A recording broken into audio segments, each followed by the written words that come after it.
بسم اللہ الرحمن الرحیم۔ سورۃ الشعراء، شعراء جمع ہے شاعر کی، یعنی اس صورت کے اندر شاعروں کے بارے میں بات کی گئی ہے، اس لیے اس کا نام جو ہے وہ سورۃ الشعراء رکھا گیا۔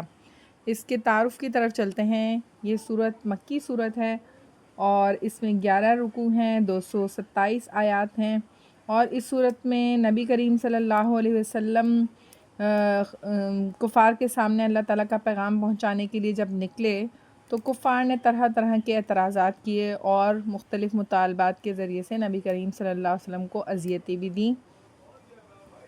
اللہ تعالیٰ نے کفار کے اعتراضات کے جواب میں نبی کریم صلی اللہ علیہ وسلم کو تسلی دیتے ہوئے فرمایا کہ اگر یہ لوگ ایمان نہ لائیں تو آپ کو اس کا غم نہیں کرنا چاہیے، آپ پریشان نہ ہوں، بلکہ آپ اپنا فرض جو ہے وہ جاری رکھیں۔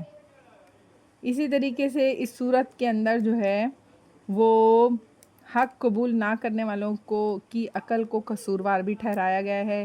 اس کے علاوہ 7 اولو العزم انبیاء اور پھر ان کی جو سرکش قومیں تھیں ان کے حالات کو بھی بیان کیا گیا ہے، اور یہ بات واضح کی گئی ہے کہ جس طریقے سے ان انبیاء کرام کی قومیں اپنے نبیوں کا انکار کرتی رہی ہیں، تو آپ صلی اللہ علیہ وسلم کی قوم اگر انکار کر رہی ہے تو یہ کوئی نئی بات نہیں، بلکہ ان کے ساتھ بھی ایسا ہو چکا ہے، آپ تسلی رکھیے۔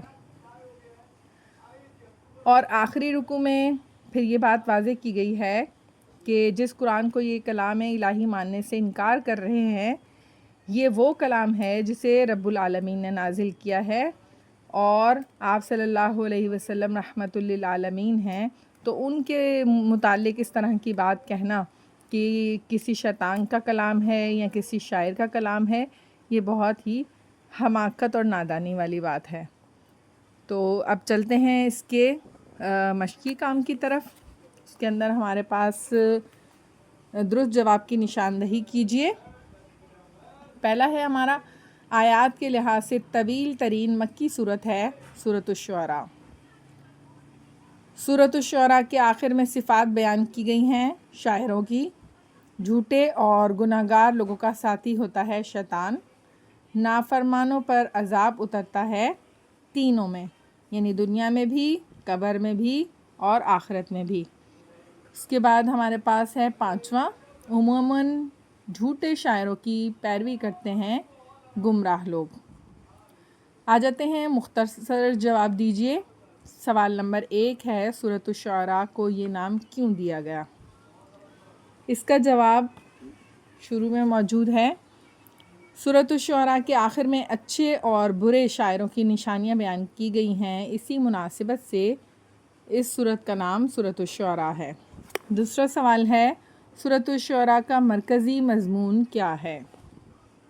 سورۃ الشعراء کا مرکزی مضمون سابقہ انبیاء کرام کے واقعات کے ذریعے مسلمانوں کو تسلی دینا ہے۔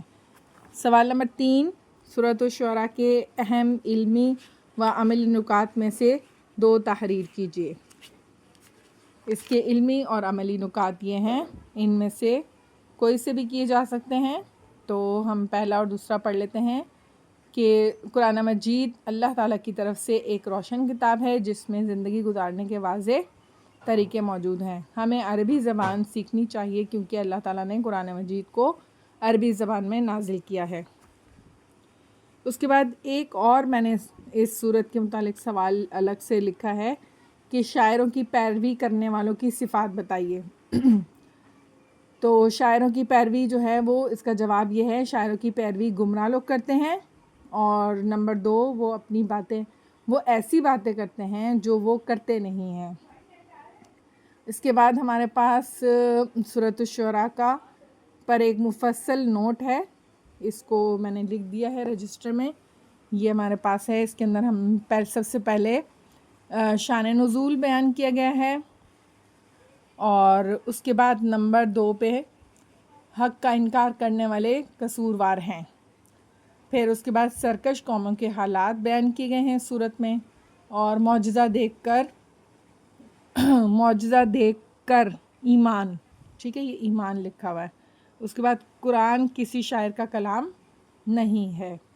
تو اس طرح یہ ہمارا سبق جو ہے وہ مکمل ہوتا ہے۔